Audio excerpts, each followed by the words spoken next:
I am Lauren Ross Diedrichsen, Colonel, USA retired.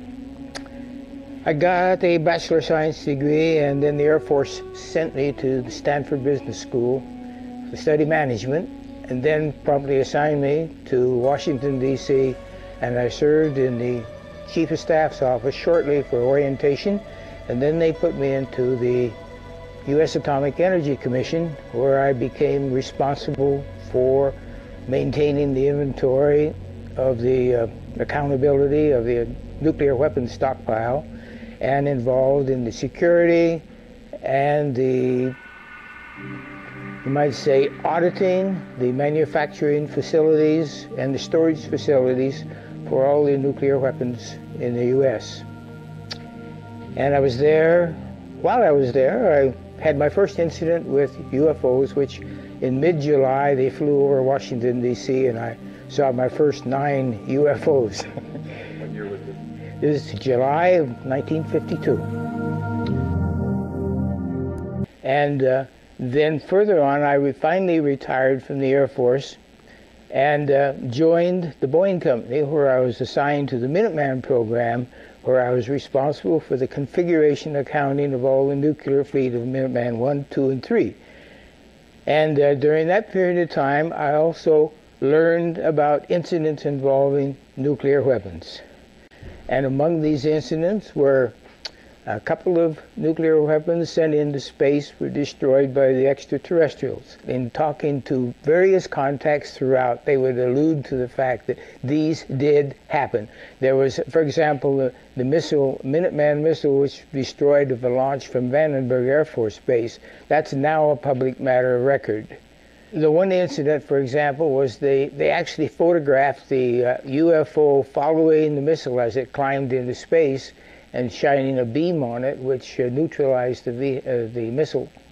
And this was recorded. It was all hushed up, and they split up the team that observed it, but of course eventually the news came out, and it was later published and confirmed it. In fact, they were taken so seriously that the reporters would often not report them because it involved so much bureaucracy and protocol and etc. They deliberately would not report them.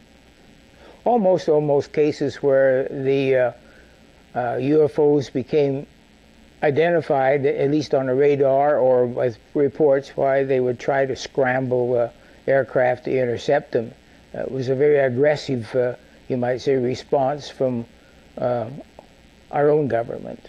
And that is their major concern, is to preserve the integrity of the Earth, because it affects their own system.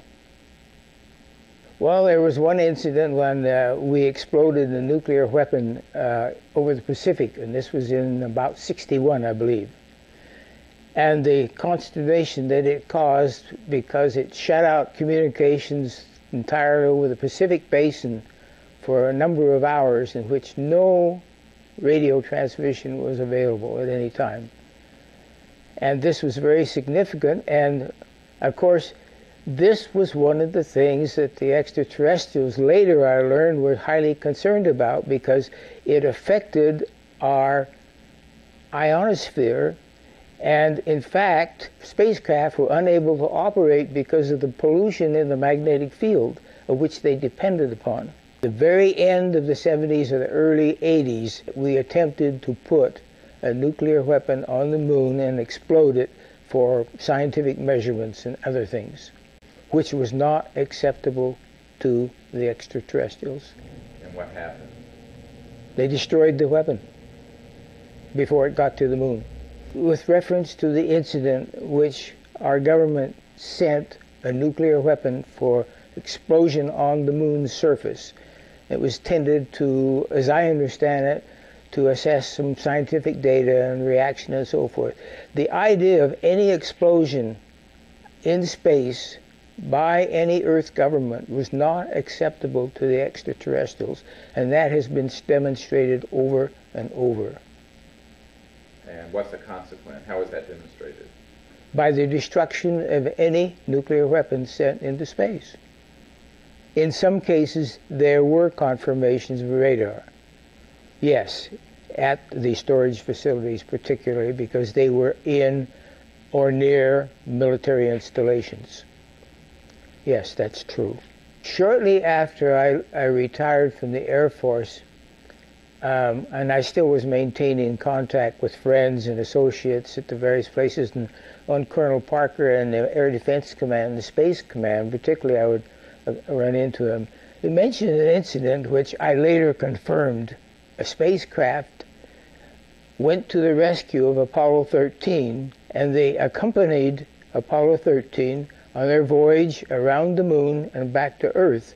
And on 2 occasions, they thought they might have to transfer the crew to their spacecraft, but they saw them safely back to the Earth. People were interested in the extraterrestrial technology, very much so.